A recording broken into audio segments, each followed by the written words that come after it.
Hey guys, my name's Jamin. Thanks so much for visiting my channel. In this video, I have a Samsung Galaxy smartwatch where the password has been forgotten. I'm gonna show you how to bypass that password, get your device back. First thing to shout out, guys, this process is gonna be made a lot easier if you unhook your device from your phone. So first thing, if you can, go into your phone, go into the Samsung Galaxy Watch app and unlink it from your phone. And now we'll go to the watch and show you how you can factory reset it. So the first thing you want to do, guys, press and hold the two side buttons down, press them together. It'll prompt you to turn off, but you can't turn off because when you hit turn off, it prompts you for the password. So just keep pressing until the screen goes black, then release. It'll say Samsung rebooting. Keep tapping on that top button over and over. It'll take you to this screen here. Go down to where it says recovery and then press and hold to select recovery. Let go when the screen turns black. And it'll start rebooting. It'll take you into the boot up options.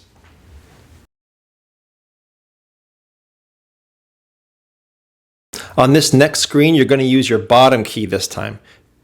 Press it over and over until it goes all the way down to wipe data and factory reset, and then press your top button to select. And then it'll ask you to confirm. Wipe all user data. This cannot be undone.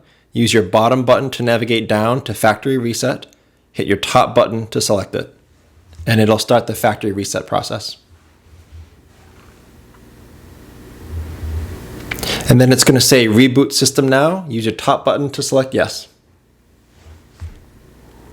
There it goes. It's almost done the factory reset process. And there you are. Now it's at your welcome screen. And there you go, you're past your password.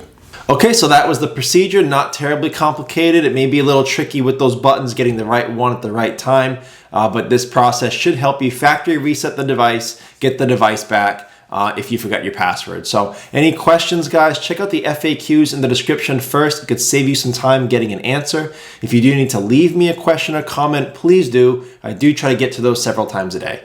So thank you so much for watching, guys. I look forward to seeing you on my next video.